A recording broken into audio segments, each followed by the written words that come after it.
Welcome back. We're talking about court-appointed conservators with Esther Veron, who is fighting to get rid of her legal guardian. We also have Ann Hayes here today. Her mom, Maydell, had a conservator for more than 4 years. Investigative reporter Mary Garofalo is here from WNYW here in New York. And District Attorney and Judge Jean Pearl is still with us. Now, we heard Esther's story. Ann, tell us about your mom. And what's the name of her conservator? Mark Della Valle. Okay, we're going to talk to him in just a second. But all you want is your mom back, right? We did get her back, but we basically had to pay a ransom.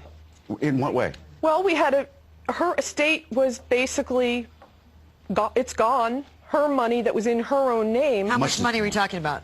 Over $100,000. Where did it go? For his fees. Now, that doesn't include the money that my father had to spend to get his wife back. Now, why did you have a conservator come in the first place? We didn't. My cousin took my mother up to Connecticut after my mother broke her hip. She told us that she had this great place up in Connecticut. It was going to be for 30 to 60 days. She'd bring her back. Once she got her up there, she had her declared incompetent. And the whole thing, once you're in court, forget it. You're a prisoner. And you should know this was the second time this cousin had done this, had taken a relative and gone immediately to court and took over conservatorship. But Mary, that's how things happen, though. When families start to fight, sometimes it's good for a guardian to be brought in. And they look for that. That's what these lawyers look for. These conservators look for strife in a family, and they prey off of it. All right, let's look at the clip from your segment. Mary tracked down Esther and Maydell's guardians to get some answers, and here's what happened. Look out. She says you're not paying her bills.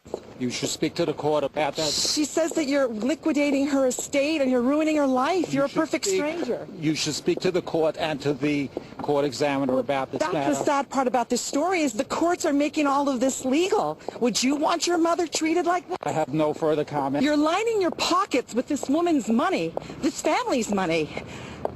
Do you have a conscience? Does it bother you? Would you want your mother to be treated like that? That is your mom's conservator. His name is Mark. Did you have to have his permission to do almost anything with your family? We had to tell him if we wanted to visit my mother. What? Yeah. Well, and actually, we were lucky. A lot of people are not even allowed to see their family members. Is he still withholding funds from you?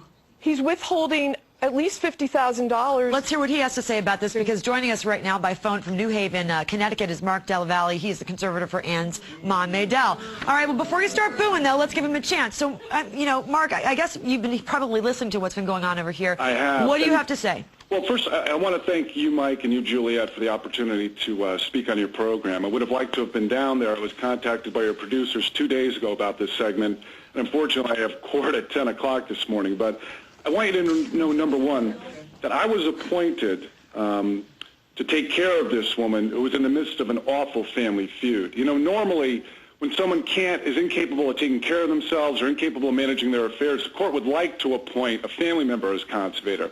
In this case, the court found uncontroverted, that means unquestionable testimony, that this woman was living in an unhealthy and unsanitary circumstances. Absolutely. And in this case, because of that, the court wanted someone independent. And in fact, Ann Haynes' attorney and Maydell Trambarulo's attorney recommended to a judge I had never appeared for before, but knew of my reputation, taking care of elderly people, protecting them from abuse, and requested that I accept this appointment, and I did it. You know, a conservator is the last barrier that you have to protect people from elderly abuse, protect people who have powers of attorney, who can just liquidate bank accounts. But Mark, how can you go before a probate court? Everything has to be approved and reviewed by the judge. How can you concentrate on Maydell's conservatorship if you have 30 other guardianships in your life? Mike, that's over the past 10 years. I've had approximately 30 conservatorships, and most of those are done on a part-time basis, meaning that someone's in a hospital, they don't have family, they need to get entitlements so that they can get long-term care for themselves, that they're taken care of, and normally it doesn't take a great deal of time to get those services in place. But you quit, you know, after all this controversy. Why did you quit if what you're doing isn't wrong? Okay, Mike, I didn't quit. What had happened was, you know, the first judge indicated that Maydell's clear and consistent desire was to remain in Connecticut. The second judge, based on a change in her medical condition, the poor woman literally was dying, indicated No, that is not Go ahead, true. jump in. That is indicated absolutely. that she was dying. Well, hang on one and that second. the Hang on one question second, wasn't because where she should live, but where she should die. Mark, hang on one second. Okay, Sure. go ahead, Ann. The courts, what he is saying is absolutely not true. Their What do you think- evidence, what is he saying we that's not never true? saw the evidence. They base it on lies that they never bother to find the truth. They don't care what the truth is because it fits their agenda.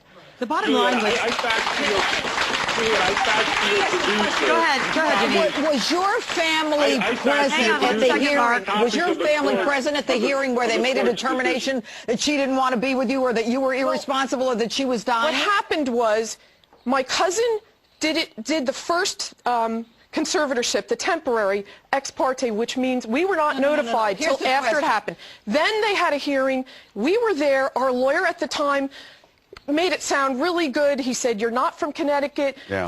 Your cousin's It's going to go after complicated, you." but if Ann doesn't want Mark anymore, why can't she just go to We the judge and they requested that he resign. re-examine the case, Janine? And he Well, would yeah, not. she should be able to do that, but you see, Mark and the judge are now in the position of God.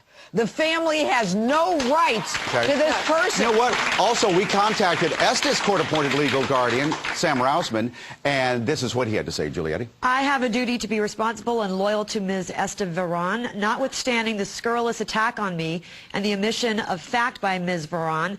I am unable to respond to her statements. As you are aware, all actions taken by a court-appointed guardian are under the direction and supervision of the court, and all actions have been appropriate. Janine Estes and her husband had $250,000 down to $40,000 left. It's all this money's been drained. Is there any way to get their money back in 10 seconds? Not unless they can prove that there was some fraud. And what Estes got to do, and everyone else, is identify who these judges Who are the in judges? the relationship. You're writing Estes' down. judge was Jeffrey O'Connell, who apparently lost, and now there's a new judge on it, Angela Iannucci. She needs her clothes. She needs her underwear. She should be entitled to it. Let Esther back into that apartment. Esther, thank you very much, and good luck with your family. Thank you. Mary, And good for job. more information on protect